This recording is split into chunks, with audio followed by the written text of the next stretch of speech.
Hello बच्चों, मैं आपका आरडी सर फ्रॉग चैप्टर का लास्ट टॉपिक लेकर आया हूँ, reproductive system in frog. Like छोटा सा है, क्विकली हो जाएगा, बहुत इजी भी है, समझने में भी बहुत आसान है। Frog have well organized male and female reproductive systems. देखो इसका मतलब ये frog is dioecious, male and female both of them are completely different. अब हम पहले देखते हैं उसके मेल में क्या क्या होता है। Like that is very important and like मैंने यहाँ पे देखो आपको एनसीईआरटी की डायग्राम दिखाई है जो आपको समझने के लिए बहुत आसान हो जाएगी। Okay, male reproductive system of frog consist of pair of yellowish ovoid testis.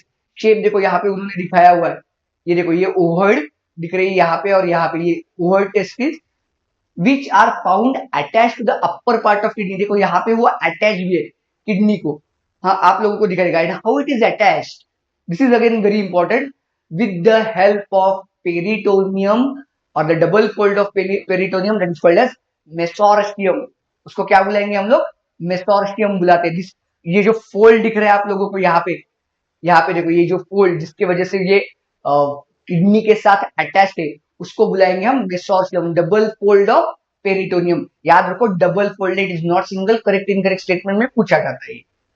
Okay, तो लाइक टेस्टिस है which are attach to the kidney, और टेस्टिस होगी तो बट ऑब्वियसली वहां से कुछ डक्ट निकलेगी जिसको हम वास्ता एफरेंशिया बुलाते हैं। हम थोड़ा सा मेल जैसी nomenclature, not identical but similar similar nomenclature है। सो वासा एफरेंशिया 10 to 12 इन नंबर्स। देखो यहाँ पे आप लोगों को दिखाई दे रही है वासा एफरेंशिया। देखो यहाँ पे ये वासा एफरेंशिया है, और यहाँ से ये लाइक मतलब यहाँ पे लेबल है और ये यहाँ पे दिख रही है आप लोगों को। कितना नंबर इनका? 10 to 12। अब इसमें एक सबसे इंटरेस्टिंग पार्ट है मेल फ्रॉग में। देखो these vasa efferentia enter the kidney on their side and open into the Bidder's canal. Now this Bidder's canal is the special structure that is seen only in a male frog. ये हम sexual dimorphism के लिए use नहीं कर सकते, क्योंकि उसके लिए हम लोगों को फ्रॉग को कट करके उसकी किडनी कट करके देखना पड़ेगा, तो ये नहीं यूज कर सकते हम लोग। But you understand this builders canal. एक यहाँ पे देखो ये लैडर लाइक स्ट्रक्चर दिख रहा है आप लोगों को। हाँ, ये ladder like structure, this is nothing but the builders canal that can seen inside the kidney.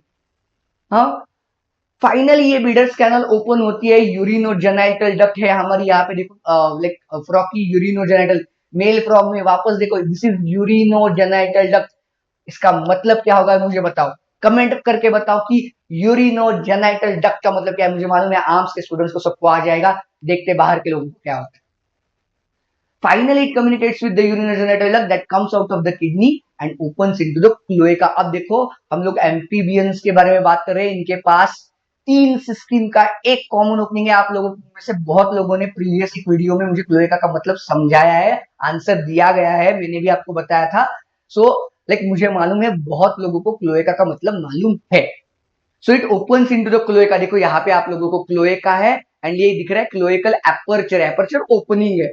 ये ये बैग लाइक स्ट्रक्चर दिख रहा है वो क्लोएका है। That like that is the common opening for the three systems, digestive system, excretory system and reproductive system. Okay, the cloaca is a small medium chamber that is used to pass the fecal matter. Digestive system का है, urine है excretory system का, as well as the sperms. That is male frog में sperms आएंगे, gametes will be released. Understood? This is very clear and this is very easy. Now we will understand about the female reproductive system in frog. Female reproductive system is much simpler than the male. बहुत ही easy है। देखो female diagram दिखा दो, पहले हम NCERT की line पढ़ लेते हैं, क्योंकि हमें एनसीईआरटी की लाइन पे क्वेश्चन आएगा तो हमें वो समझना जरूरी है। Female reproductive organs include pair of ovaries, but अब जैसे पेयर ऑफ टेस्टिस है वैसे पेयर ऑफ ओवरीज है। अगली लाइन मैंने रेड कलर से हाईलाइट की है क्योंकि this is very important and differentiating between male frog and female frog की reproductive system. The ovaries are situated near to kidney and there is no functional connection with kidney. जैसे हमने यहाँ पे देखा टेस्टिस लाइक वहां से efferentia enter into the kidney, ऐसे ovary में कहीं पे भी किडनी के साथ उसका फंक्शनल कनेक्शन नहीं। दोज आर कनेक्टेड और those are closer to the kidney. देखो यहाँ पे डायग्राम में आप लोग वो दिख रहे हैं। हाँ, ये ओवरीज है which are near to the kidney, kidney के नजदीक ही है, but there is no functional connection between them. यहाँ पे कोई बीडर्स कैनाल जैसे आपको स्ट्रक्चर दिखाई नहीं देने वाला।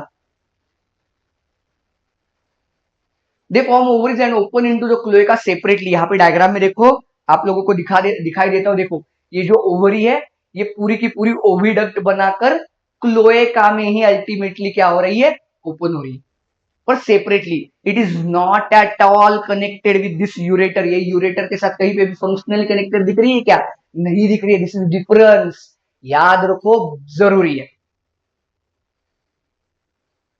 A mature female can produce around 2,500 to 3,000 ova at a time, huge in number।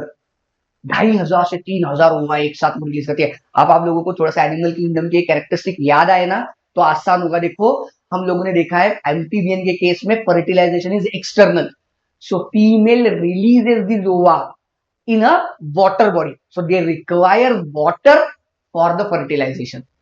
ये इतने 2,500 से 3,000। अब और एक चीज जाते जाते बता देता हूं कि लाइक इनके एग्स को कोई प्रोटेक्टिव कवरिंग नहीं होती, इसलिए इसका नंबर भी ज्यादा है।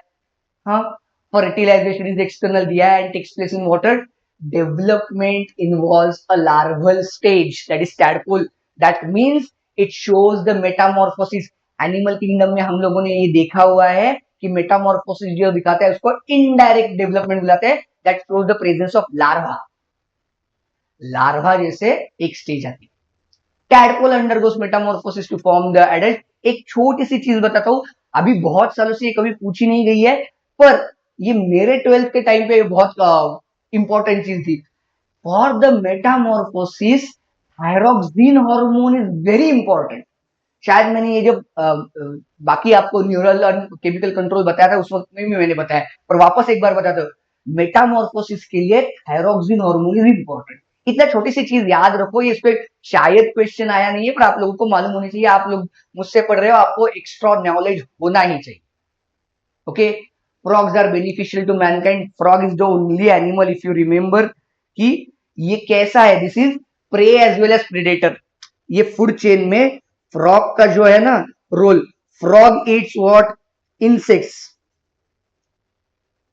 तो ये क्या बना, प्रे, एंड फ्रॉग को कौन खाता है, स्नेक्स। सो ये बना predator. So frog is a prey as well as predator दोनों, इसीलिए ये इकोलॉजिकल और वेब फूड वेब में बहुत क्रूशियल रोल प्ले करता है। Okay, so this is very. अब मुझे जाते जाते बताओ, if you remove the frog from the given ecosystem और एक हैबिटेट से पूरे फ्रॉग्स निकाल दो तो क्या हो सकता है, तो इसका इंपैक्ट क्या होगा। अगर आपको इसका आंसर आया ना तो आपको ये पार्ट पूरा समझ में आया मान लेगा। एंड लास्ट एक स्टेटमेंट है, देखो, in some countries muscular legs of frogs are used as a food by the man. आप लोगों को मालूम है ये कौन सी कंट्री है, आप लोगों को मालूम है कहां पे ये बहुत पॉपुलर है, वियतनाम नाम की कंट्री है जहां पे ये आप लोगों को frogs legs are the very popular food, वहां पे बहुत कॉमनली खाया जाता है फ्रॉग के, वियतनाम जैसी कंट्री में। Okay, so this was all about the frog. I hope you have understood everything. Thank you very much, stay tune, stay connected. बाकी के वीडियोस आ रहे हैं, बाकी के 20 सारे चैप्टर्स आ रहे हैं, हर रोज आपको एक नया वीडियो मिल रहा है।